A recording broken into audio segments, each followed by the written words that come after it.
Saat ini Mas Ade selain ditinggal oleh istri juga ditinggal oleh rekan kerja yang sudah seperti keluarga nih. Betul. Mas Ade. Ini tempat AA Jimmy ngopi dan ngerokok sambil mencari inspirasi. Di kursi inilah.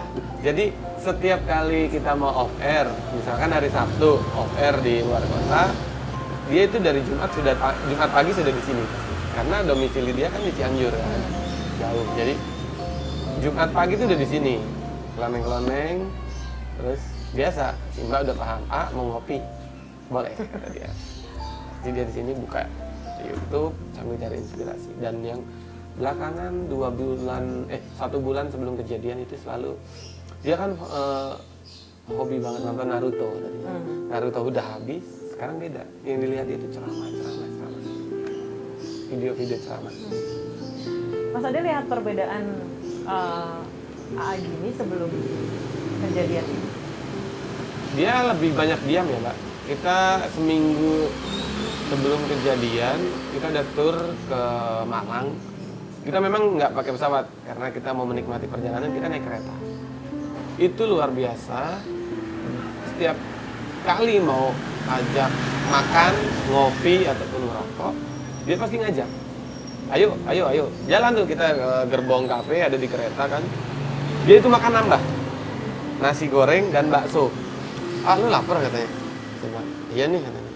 Dan setelah itu dia pesan kopi. Udah beres, kopi pun udah beres. Yuk kita balik ke gerbong. Ya, itu kan kita tiduran. Dia bilang, kalian duluan aja, saya di sini. Bener. Dia sendiri di situ. Kita duluan, kita berempat. Dan dia lebih banyak diam. Tidak se-happy seperti biasanya. Tidak menunjukkan muka senang gitu. Tapi saya berpikirnya dia sedang ada masalah dengan entah itu keluarga, entah itu siapa. Tapi ya udahlah, kita nggak mikir macam-macam. Mungkin dia sedang ada masalah, kita aja. Mas Ade, ketika Mas Ade dan AA Jimmy memutuskan untuk mengambil job yang di Tanjung Lesung, apakah sempat ada keraguan atau pertimbangan yang cukup panjang? Sebelumnya, ini kan kejadian tanggal 22 Desember ya, Mbak. Acara Tanjung Lesung itu sebenarnya tanggal 15 Desember. Jigonya pas lagi bentrok di acara yang tur itu. Iya. Sampai panitia mengalah. Saya ikutin jadwal Jigo aja. Karena memang dengan panitia, dengan klien itu kita udah sering. Udah hampir 4 tahun kita kerja sama. Sampai dia ngikutin jadwal kita. Ini luar biasa loh. Jarang loh klien bisa mau ngikutin jadwal kita gitu kan. Biasanya ya udah, kalau emang nggak bisa cari yang lain gitu. Mungkin sudah seperti keluarga dengan klien. Untuk ragu enggak. Ragu atau dalam perjalanan enggak. Tapi awalnya saya sempat tidak ada niat mengajak istri. Itu bukan rencana kita. Rencana kita tanggal 30 kita ada event tahun baru di Bali. Baik. Kita pindah ke dalam, boleh? Boleh. Mas Ade? Silakan. Ya. Sambil ngobrol di dalam ya. Iya, sambil ngobrol di dalam.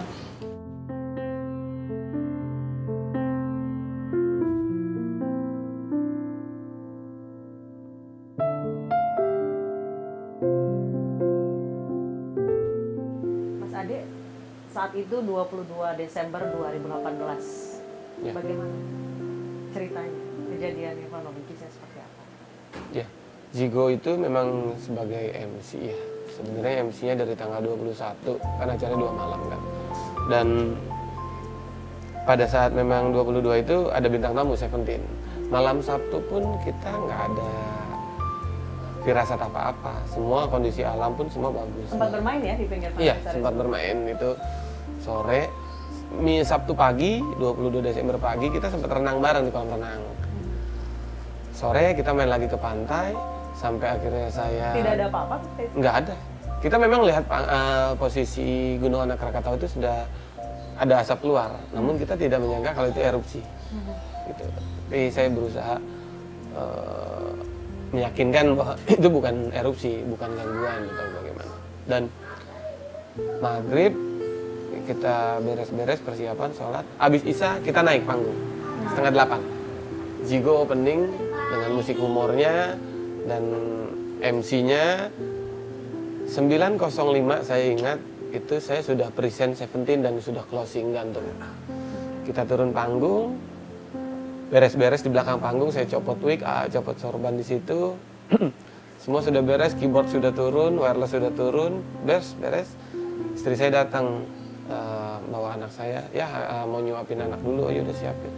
Sambil disuapin, beres. 5 menit ya kurang lebih makan anak saya beres. Istri saya bilang, ya anak-anak dibawa ke depan aja sambil nonton Seventeen, kata dia. Bunda mau makan dulu gantian. Oh ya udah. Dan itu adalah kalimat terakhir yang saya dengar.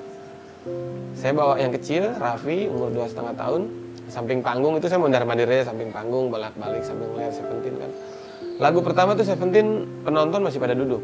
Lagu kedua, semua nonton sudah mulai bangun dari kursinya, sudah ada di posisi depan panggung. Oke, Mas Ade, maaf. Ketika itu jarak panggung dengan laut berapa jauh? Kira-kira 5 meter ya Mbak. Jarak 5 meter itu pun nggak ada batas, dia cuma backstage aja untuk tempat nunggu. Dan istri saya, Jimmy dan keluarganya tuh sedang makan di situ. Itu masuk lagu kedua, belum sampai selesai, saya mau balik lagi ke backstage tadinya. Karena melihat kopi di situ, kebetulan kan Jimmy favoritnya kopi kan. Dengan maksud mau ngasih tahu, di sini ada kopi. Baru saya balik badan ke arah backstage, itu air di atas 2 meter udah kelihatan. Itu Mas Ade posisinya sambil menggendong ya? Iya, sambil menggendong anak saya. Dan itu air, saya sempat balik badan, saya kabur 5 langkah, saya udah di dalam air. Sudah keseret sama anak saya yang umur 2,5 tahun itu. Dan memang saya sudah berniat bahwa kondisi apapun nantinya, saya harus dalam pelukan anak saya. Dengan kondisi di dalam air itu udah bercampur-campur. Yang paling saya dengar itu terasa itu aroma solar ya. Air udah aroma solar dan besi saya bersentuhan, tembok saya bersentuhan, kayu, daun-daunan, bahkan sampai mohon maaf ya ada manusia juga bersentuhan dengan saya. Saya masih dalam itu. Saya nggak sempat naik ke atas permukaan. Waktu itu adik yang paling kecil bagaimana kondisinya dengan tergulung air? Ya, saya sama anak-anak saya belum tahu saya harus gimana ya Mbak. Belum kepikiran anak saya gimana. Yang penting saya dalam pelukan. Sampai akhirnya kita terdampar di sebuah ruangan. Itu cukup kecil ya. Namun luar biasanya itu ada jeda segini antara air dengan plafon. Kepala saya naik sedikit, saya tersangkut tali.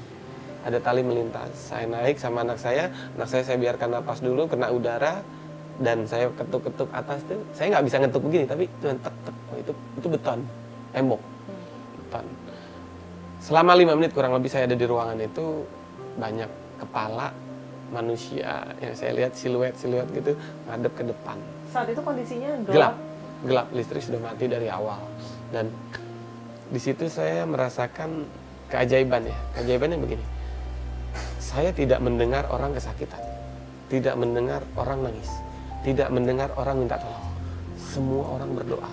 Bahkan seperti ada yang ceramah. 2 orang, laki-laki dan perempuan. Dan disitulah saya berpikir ini adalah pintu terakhir. Kita mau masuk kemana? Pintu terakhir. Saat itu Mas Ade sudah menganggap Mas saya Ade sudah bukan di dunia lagi, tinggal menunggu masuk aja. Namun nggak lama, ya sekitar 5 menit saya ada di dalam. Tiba-tiba ada pintu kebuka, Mbak. Kebukanya melawan arus, bukan mengikuti arus. Itu pintu besi, kurang lebih 1 orang lah untuk lewat. Yang luar biasanya, itu orang nggak ada yang berebutan untuk keluar. Tidak ada satupun. Tapi antri. Orang pertama saya lihat bapak-bapak keluar. Orang keduanya saya sama anak saya. Saya keluar itu pun minta tolong dibantu anak saya pegang sama bapak yang tadi. Karena masih tinggi. Air masih tinggi? Iya, masih tinggi dan itu ada tembok lagi. Dan saking tingginya air, mungkin ini tembok batasnya, air tuh segini. Jadi saya gampang untuk menggapai. Saya minta tolong pegangin anak saya naik ke atas. Saya sudah naik, saya udah menginjak tangga restoran. Anak tangga restoran. Itu di lobi saya kurang lebih 5 menit juga saya menenangkan anak saya. Dia tidak menangis. Ini pakaian terakhir A.A. Jimmy bukan? ini sepatunya Ajimi bukan? Iya, saya jawab. Karena memang itulah kostum kita pada saat malam itu. Dan sepatu Ajimi saya kenal. Itu. Dan sedih. Itu saya nangis. Kondisi AA yang saya berpikir